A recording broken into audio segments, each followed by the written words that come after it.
Thanks for joining this session. Now we will display a new experiment. It is about flying. So we'll see what are the physical laws and which are the criteria to determine the conditions for an aircraft to take off. And as usual, we stay with the equations of the physics, and soon after we'll display the result of experimental measurement. Let's see together.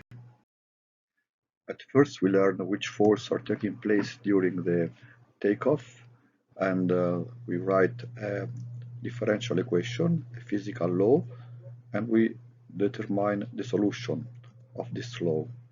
And when the solution is found, we will check this against the experimental measurement.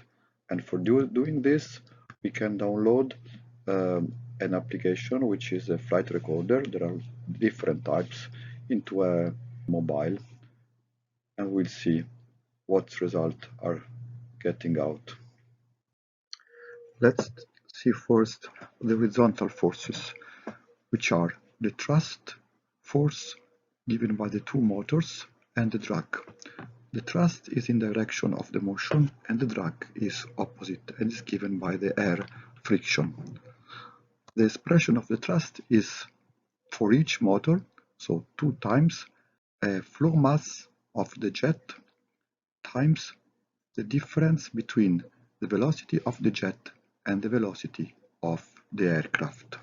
The jet is the air which is flowing through the engine, and the expression for the drag, which is similar to the one we will see afterwards for the lift, is half of the air density times the area of the wings times the coefficient of drag, which is experimental one, times velocity square. Let's see now the vertical forces. Those are the weight of the craft, then the lift, and the resistance reaction of the floor. The weight is the mass times gravity factor. The lift is similar to the drag, but instead of the coefficient of resistance, we will have coefficient of lift, which is also experimental one. Then the flow reaction is vertical in the direction of the lift, but for the time is unknown, and is important because it makes the balance in between the forces. We write now the two motion equations in the horizontal and vertical direction. So the second dynamic law says that mass times acceleration equals sum of the forces. The forces are positive in the direction of the motion and negative opposite. So we can replace instead of the thrust, instead of the drag, the expressions already found. For the vertical, we have 0 at the first member because there is no motion, and the forces are the lift, the weight, which is negative, and the flow reaction. And also we can replace here the expressions found before. We need to solve these two equations by a numerical approach. So by replacing the derivative with the delta v over delta time. And for the first time instant, we can write v1 minus v0 over delta t equals what is written here in function of v0.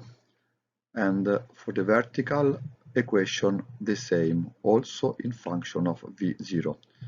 Thanks to that, we can solve versus v1, and we have this expression while all the parameters are known for the velocity at the time 1 and for the reaction at the time 0. And iteratively, we will find also the velocity as the following time interval, so v2, by replacing v1, d1, and t1 instead of the t0, d0, and v0, and n1. Now we need to find the takeoff conditions, and we observe that the lift is increasing with the velocity. At a certain time, the lift is having the same value of the weight, so the flight is taking place.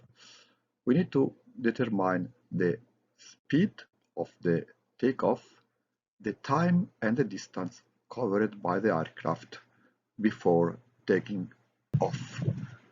For the velocity, the expression is given by this formula. Velocity star equals to that expression, which is found putting lift equal to weight. And the space at condition of the takeoff, so space star, it's iteratively calculated. It's the sum of all the velocities times delta t, and the time is, of course, the sum of the corresponding delta t. Let's do now a numerical example. We refer to a Boeing 737-800, which is a very common aircraft. We know the mass, which is given by the empty mass plus payload and fuel, the wing area, then we have the drag coefficient and the lift coefficient. Those coefficients are actually different for the different flight stages. So for the takeoff, landing and cruise are different. We are taking now the ones for takeoff. The starting thrust is also given, the jet speed, and from the previous ones we can determine the mass flow of the jet, which is important for our equation, and the air density. So considering a delta t, which is our choice, we determine the velocity at the first time interval by replacing the above values. So we get 1.29 meters per second. For the space also we get this value, 0.64 meters. For the thrust at the time 1, this value. For the drag, 11 Newton. And for the lift, 163. Now to determine the velocity at the time 2, we can replace the values found right now. So here we have the thrust, the new thrust. Here we have the drag, and here we have the velocity found right now, and we get 2.57 meters per second. And we get also the corresponding values for the space, which is 1.93 meters. When the solution is found for every time, so it means the velocity, the space, and the reaction are known, we can represent them in a chart. And so for the time here, we have the red curve, which is the space, the blue, which is the velocity, and below the velocity is also the blue, and the reaction is the green one. When the takeoff is taking place, the reaction n is approaching 0. So we have evidenced this time by this vertical line. So this is a line when we find the velocity and the space at the takeoff conditions. 83 meters per second, 44 seconds, and 2100 meters. What is happening in the reality? We are very curious. So, by sitting on the Boeing 737-800 and having this tool downloaded in the mobile, this flight recorder, I have drawn here this chart. So the distance is red, the speed is orange, and the elevation is yellow. What are the takeoff conditions? Of course, when the elevation is increasing. And that it means after 45 seconds the velocity is 84 meters per second and the distance 2200. These values are quite close to what we have found with the numerical solution. The distance is something higher, but within 5% of tolerance. So it means our model is quite precise. Thanks for attending. See you again.